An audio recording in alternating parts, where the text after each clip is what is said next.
Hi everybody. I am struggling to find somewhere to shoot this video because the lighting in this room is a little crazy. So sorry for the reflection in my glasses, for the possible light halo that will appear behind me. But I wanted to hop on here because I want to talk today about the P of perspective. So far we've talked about portion control. So go back and check that one out if you missed it. We have talked about pounds and the whole motivation of losing weight and how to do that in a healthy way. I'm missing some. We have covered some other things too. So if you are only joining the group now, then make sure that you go back and watch the other videos. They're all between kind of 6 and 12 minutes long, so not awfully long, hopefully. And today we're going to talk about perspective. So part of my motivation in talking about perspective is that I know in my own experience that my perspective about my body has radically informed the way that I interact with food. And so, when I was in my kind of teens and early 20s, that was a period of a really kind of disordered relationship with food, kind of depriving myself or concealing the fact that I wasn't eating well and all that sort of thing. It wasn't to do with food, as we know. These things are not actually to do with food, they're to do with the things that are going on inside of us. So I want to talk about two kind of perspective cycles that we can find ourselves in. And the first one is a little bit sad and negative. And this, at least this is how I understand it because of my experience. I found myself in a body that I loathed. Actually, the self-loathing wasn't just physical. There was shame and stuff about myself that I really hated. I really despised. I really wanted to get away from. And this self-loathing and shame piece, self-loathing leads to shame, caught me in this relationship with food and with my body that was really negative. So I hated things about myself. That led me to feel shame. And I saw my body as a prison. I saw myself somehow as kind of stuck in this place with this body that had betrayed me and that I didn't like. And anyone who is a little bit familiar with eating disorders will kind of recognize this pattern. And I personally think that even if we're not suffering from what somebody would call an eating disorder, we still have a disordered perspective, a disordered way of seeing our bodies and seeing food. So that's why I'm sharing it, because not all of us have an eating disorder, right? So this cycle of kind of self-loathing and then the shame that came with that, and then seeing my body as a prison, led me to feel as though, obviously not consciously, I needed to punish my body. And one of the ways I punished my body was by refusing to give it food.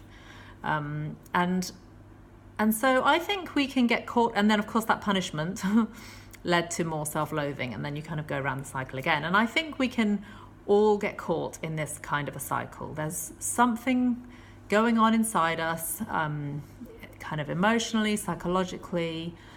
There's a deep-seated discontent with ourselves and the way we are in the world and the way we are in our relationships. That leads to a certain amount of, let's not call it self-loathing, let's maybe call it discontent. And this discontent can lead to a feeling of shame. We're not who we want to be.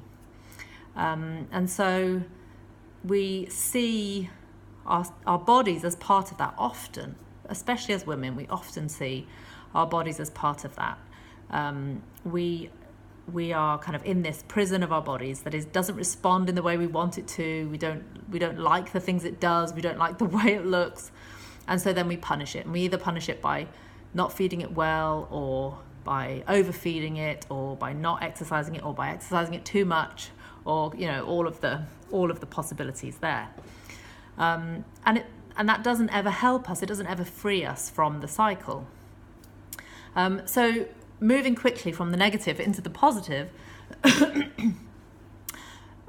I really feel like when we see our bodies as a gift, when we see our bodies as this amazing place where we get to live our lives, it was Ruth Haley Barton, I think, who said, my body is the only place that I get to relate to God and others.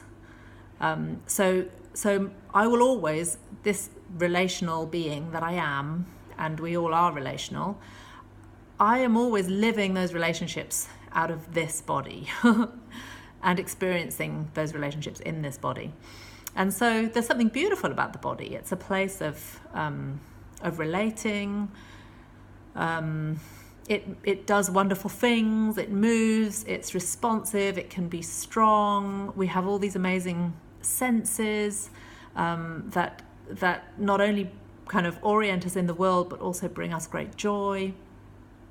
So our body is a gift, and if we can make the shift, and maybe that's a bigger conversation, but if we can make the shift to see our bodies as a gift, then I think as we kind of move around this positive cycle, we see our bodies as something to be enjoyed. So how fun to go for a walk and enjoy the fact that our bodies are strong and can move. How great to just enjoy taking deep breaths. How amazing to plunge into the cold ocean. How great to be able to lift weights and to feel strong.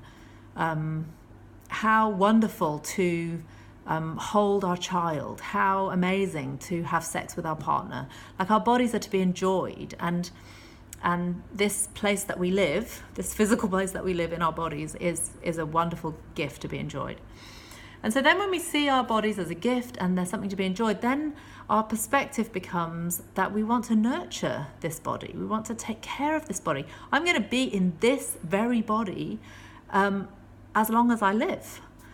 That's a lot of years. That's a lot of living. That's a lot of relating. That's a lot of enjoyment.